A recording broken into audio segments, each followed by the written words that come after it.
If two films follow the same story, recreate the same scenes, and even copy the same iconic camera movements, why does one feel unforgettable while the other feels strangely hollow? Take the hallway fight. In both versions, a man walks into a narrow corridor after years of isolation, holding a hammer, facing a group of attackers, and the camera slides sideways without cutting as the violence unfolds. On paper, the scenes are almost identical. The choreography is similar. The framing is similar. Even the duration tries to mirror the original. And yet, the experience of watching them is completely different. Before going further, it's important to understand what these films are actually about.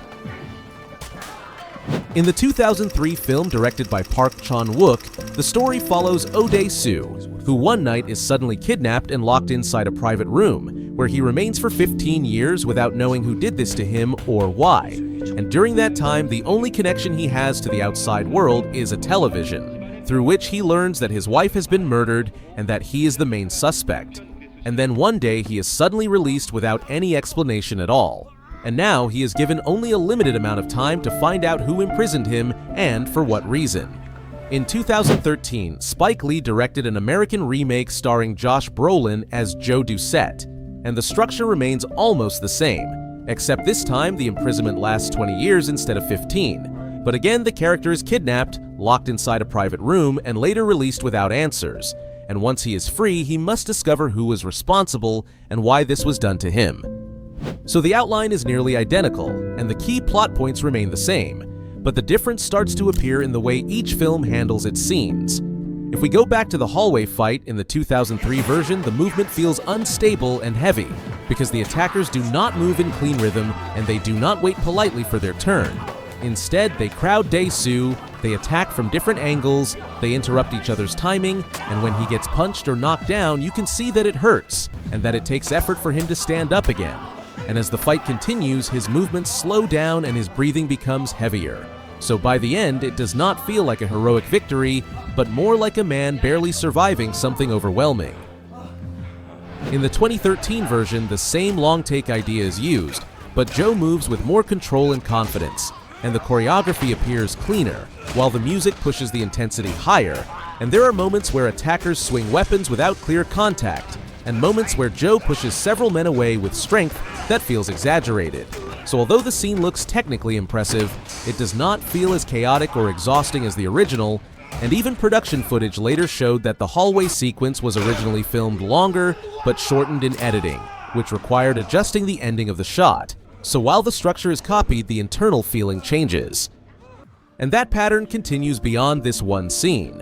In the 2003 film, there are moments that feel physically committed in a way that stands out, like the octopus scene where Dae-soo eats an octopus on screen, and the moment feels uncomfortable because it was performed practically during filming, and that kind of realism adds weight to the character's transformation after 15 years alone. While in another scene, he marks the passing of time directly on his own body, and the camera stays with him instead of cutting away. So the film does not present these moments as stylish or flashy, but as direct and personal experiences. The original also allows us to hear Dae-soo's inner thoughts, because throughout the film there is narration that lets us understand what is happening inside his head while he tries to process his imprisonment and plan his revenge.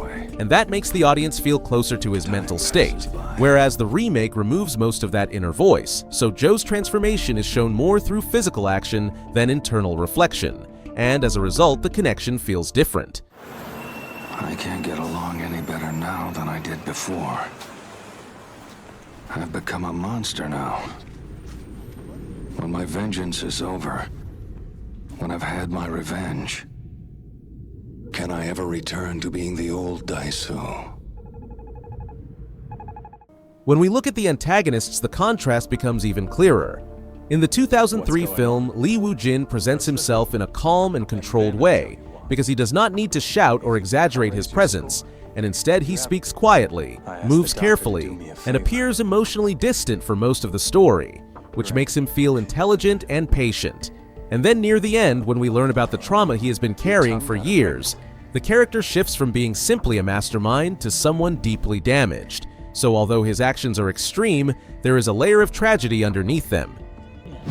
In the 2013 remake, Adrian Price feels closer to a traditional thriller antagonist because his performance is more expressive and more visibly stylized, and while his motivation is similar, the presence feels different. So instead of quiet control, there is a sense of theatrical confrontation, and that shift changes how the final reveal lands.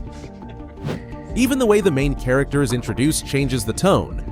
In the 2003 film, Dae-soo is immature and careless at the beginning because he talks too much and behaves irresponsibly, but he does not feel intentionally cruel, and that nuance affects how we interpret what happens to him later.